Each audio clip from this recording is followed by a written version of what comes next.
Hey everybody, I'm live. It's John Hope Bryant. It's Friday night. Is it Friday night? No, this is sad. It's Friday night. It's not Friday night. It's Tuesday night, and that's how hard I'm working. I can't remember what night it is. It's a pop call Tuesday night. John Hope Bryant, the CEO of Operation Hope, Bryant Group Companies. I'm an entrepreneur, philanthropic investor, my money and others.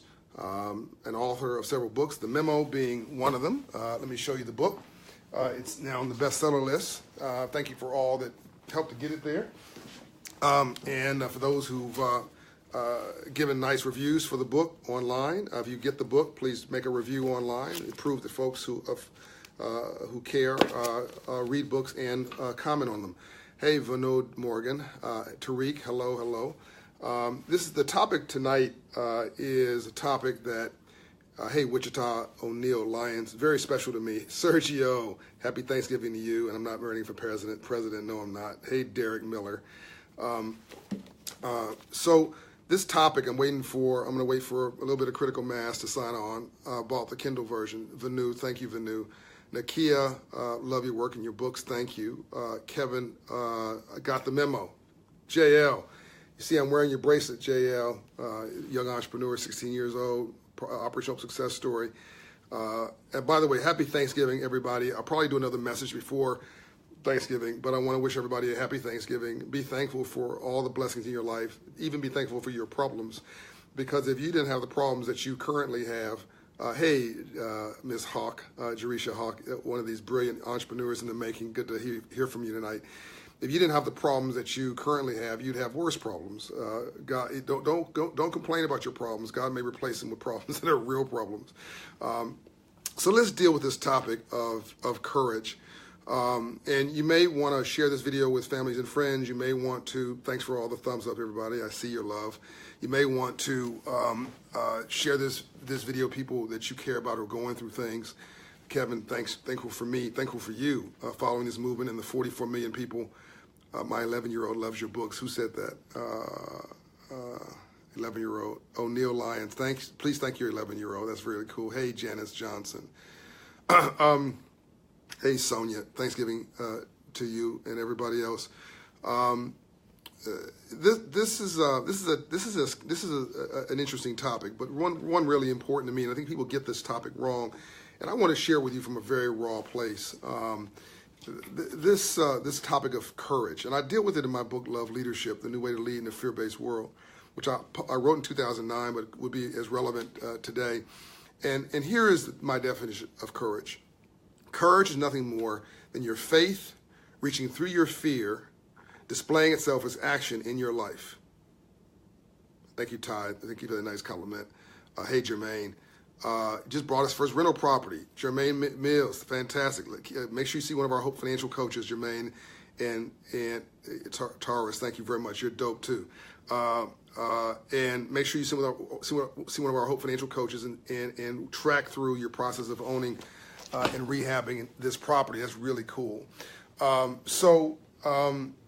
This issue of courage. Courage, I'm going to repeat the definition. Courage is nothing more than your faith reaching through your fear, displaying itself as action in your life. Faith is nothing more than your faith reaching through your fear, displaying itself as action in your life. So courage is not this amazing, beautiful thing where you don't have any fear. No, that's just not true. Everybody has fears. If you're running across the street and a car is coming at you, you better be a little afraid.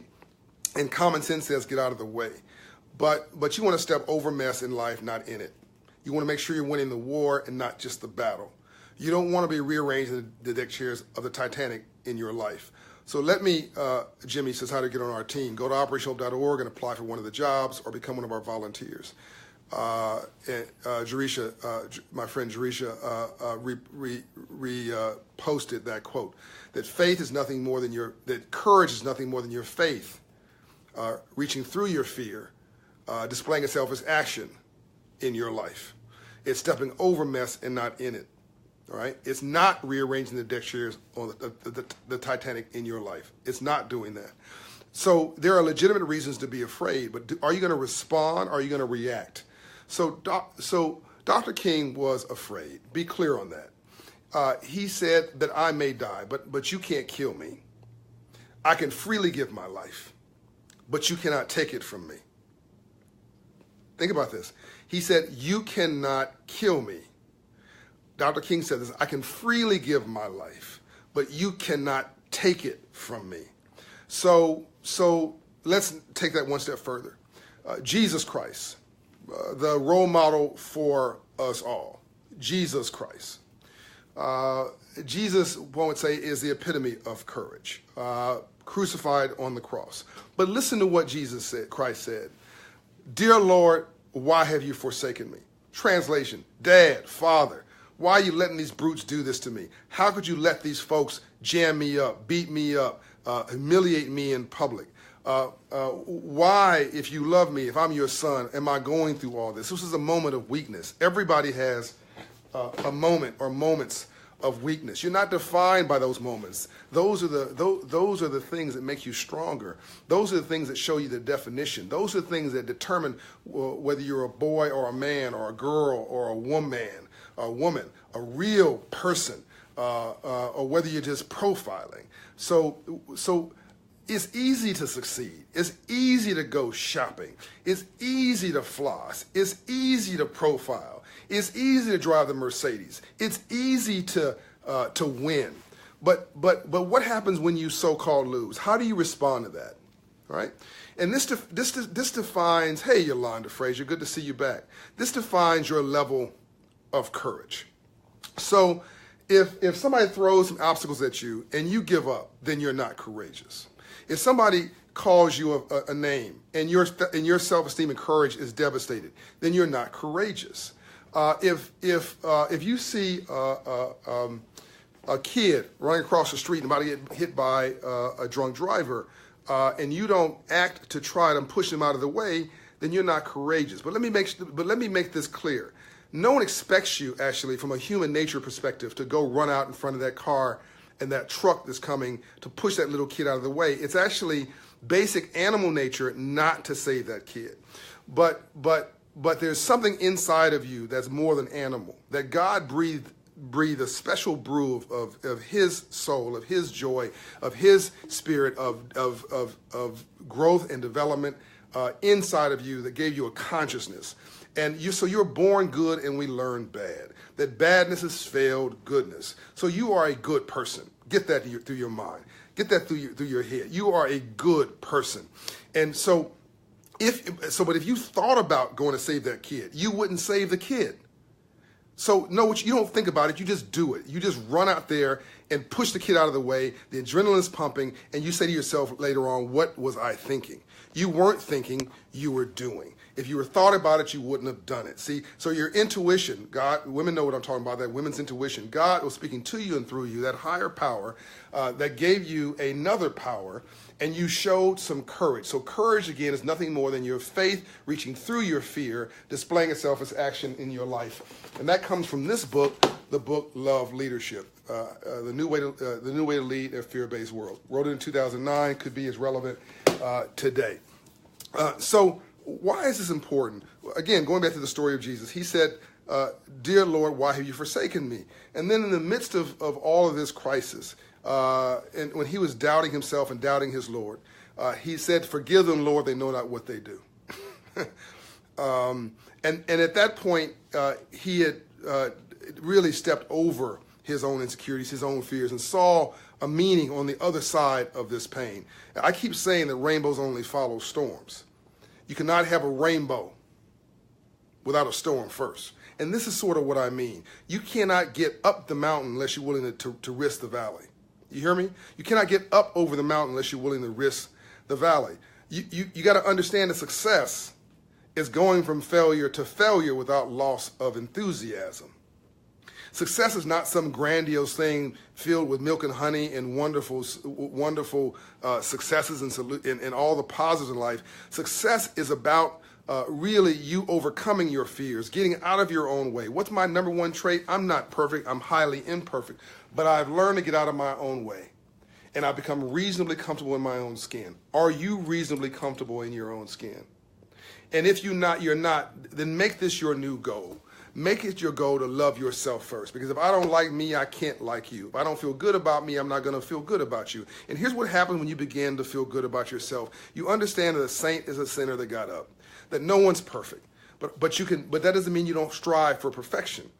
And so when you understand what courage is, you then start stepping out on faith, because faith is what you do when you don't have all the facts. When you understand what courage is, you understand that sometimes you have to go around it, over it, through it, to going to get to it. That's why I'm at my office at 9 o'clock tonight, hustling, working hard, been working all week, and now going home for an appointment, and we'll be working after that, because I'm going to outrun failure. Okay, I'm going to outrun negativity, outrun drama, because I'm just simply I'm more resilient, I'm stronger, I'm more powerful, I'm more thoughtful, I'm more interested in my success than failure is interested in its undermining of my success, because failure is a lazy bastard, because the devil is a lazy bastard. So you've got to get up early, stay up later, and work harder for what you're about, but you've got to show courage in your own life. Nothing good comes easy. Only in the dictionary does the word success come before the word work, because it's alphabetical. So I want you to show courage in your life. If you have an addiction, I want you to deal with that addiction, because basically an addiction is a response to an emotion that you can't handle. I want you to deal with yourself. Before the problems come at you, I want you to go at that problem. If you're having an alcoholism problem, I want you to show courage about that problem. You're having a drug problem, I want you to show courage about that problem. You're having a problem at work, don't avoid it. I want you to show courage about that problem. That courage is nothing more than your faith reaching through your fear, displaying itself as action in your life. And people will admire you, by the way, for stepping in, and being authentic. Showing up as your authentic self, and not throwing somebody else under the bus, not blaming somebody else for your problems. That is not courage. That is punking out. That is giving up, giving in, and being, mediocre. And I hate to cite the Bible again, but it's just such a good book on this topic. That the Bible suggests that be hot or be cold, but if you're lukewarm, I'll spat you out. Translation: even God doesn't like mediocrity. So I want you to be hot or be cold. Either be a complete punk and claim it and say, I don't have courage, or be completely hot and popping with both feet in it, over it, around it, through it, you're going to get to it, never give up, and show courage and heart and hustle in your life. And even if you're not the smartest person in the room, not the smartest girl or the smartest guy in the room, you're going to get credit from investors, from your teacher, from your parents, from your mate, whoever's important to you, you're going to give you credit for showing up in your life full and complete. What did Reverend Murray tell me, Cecil Chip Murray tell me, is not what people call you, it's what you answer to that's important. And never, ever, ever answer out of your name. And then I added, to argue with a fool proves there are two. So you got to step over mess and not in it. You got to understand, first they will ignore you. Then they will criticize you. Then when you start to have some heat, some success, they will copy you. And then you win. I'm going to repeat that. When you get in this game, my friend Miss Hawks knows this because she's gotten in this world of entrepreneurship now. First they will ignore you. Then folks will criticize you. And then when you start to win, folks will try to copy you. But then you keep your head down. You stay focused. You keep hitting it. And then you win. So I'm going to repeat this quote about courage. Courage is nothing more than your faith reaching through your fear, displaying itself as action in your life. So you just have to be bold about owning yourself. You got to be bold about claiming yourself. You got to be bold about loving yourself, even when others may not love you, even when others don't understand you. Thank you, Taurus Young. You're dope too. Even when folks are player hating you. Sometimes we save our worst behavior for those we care the most about. Out of love, we pass down bad habits from generation to generation. That's not love, that's punking out. That's not doing the work. So we have got to be courageous, if not for ourselves, but then for others around us that for whom we love. We got to step up to the task, not down to the lowest portion. What did Benjamin Mays say, who was Dr. King's mentor? Benjamin Mays said that the greatest sin was not failure, it's low aim. So I want to repeat this quote. I'm going to leave you with this thought for the night because I've got an appointment to make, and I'm about to get out of here in a minute. That courage is nothing more, it's my one-word series, courage. Courage is nothing more than your faith reaching through your fear, displaying itself as action in your life. Courage is nothing more than your faith reaching through your fear, displaying itself as action in your life. Faith is what you do when you don't have all the facts. Everybody wants to get to heaven. Nobody wants to die to get there.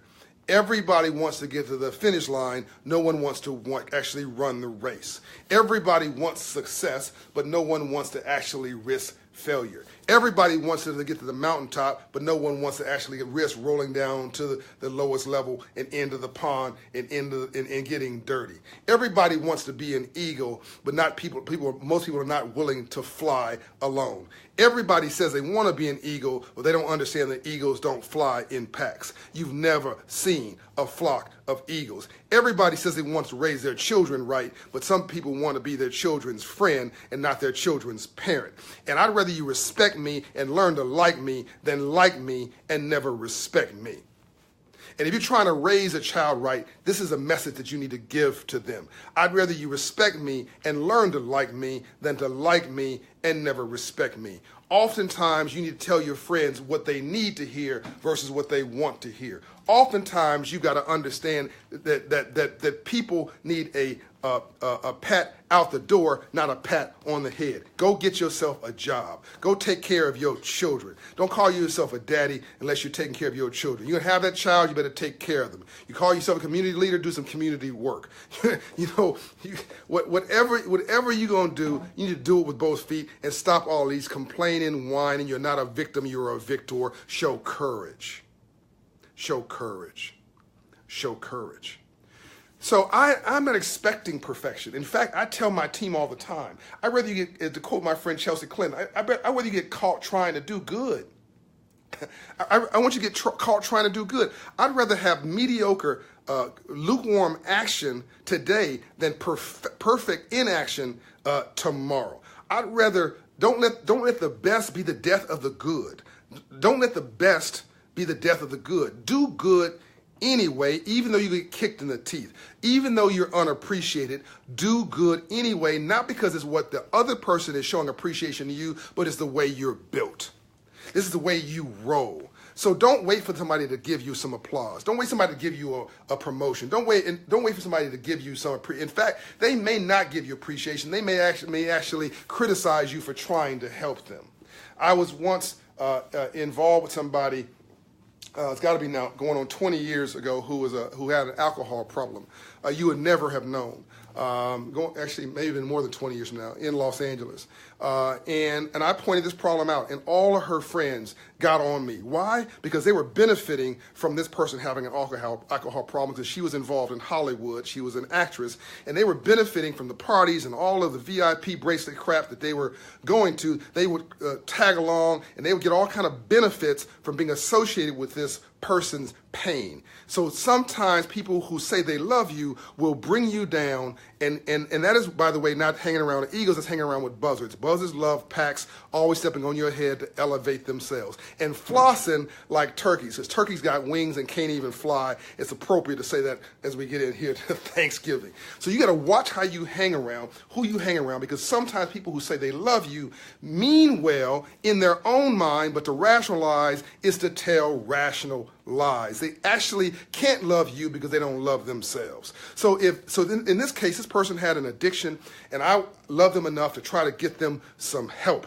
And then their so-called friends want to attack me for talking about the obvious. And then not only did they attack me, this person attacked me because pain wanted to be left alone. So I had to say this: I rather you respect me and learn to like me than like me and never respect me. And ultimately, this person went and got some treatment, got some help, began to turn their life around. But ultimately, that decision to be courageous was their decision, not mine.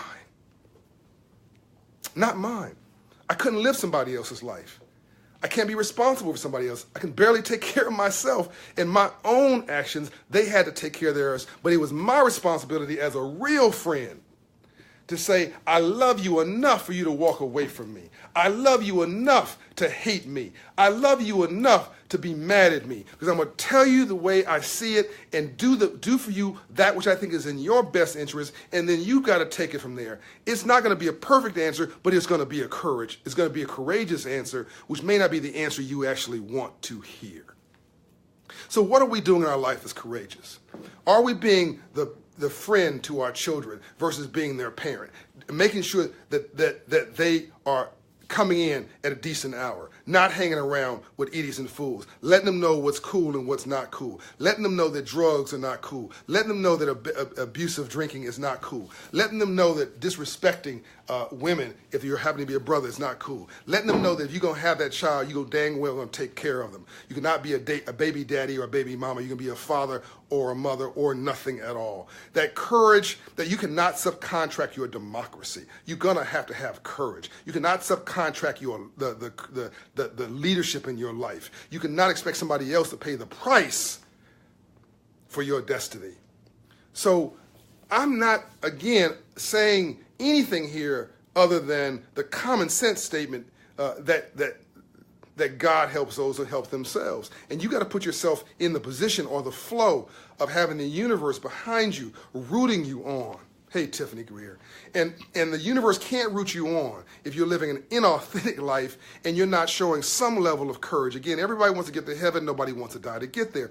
So we've got to show up and show out. That's why I'm here at my office at 9 o'clock at night. I'm trying to show up and show out. I'm about to be late, but for an appointment, by the way. What are you doing to show up and show out in your children's lives, in your own life, in your jobs, in your business? Are you showing up early, staying late, working hard? Or is your motto in late, long lunch, leave early, and you still want to be successful? I guarantee you that won't work. I'm going to end with this, and I'm going to drop the mic. Hey, Sandy Lewis, says, boom. Courage is nothing more than your faith reaching through your fear, displaying itself as action in your life. I love you. I'm out. That's unbought, unbossed, and unbiased, coming to you straight, no chaser from Atlanta, Georgia. John Hope Bryant. Happy Thanksgiving.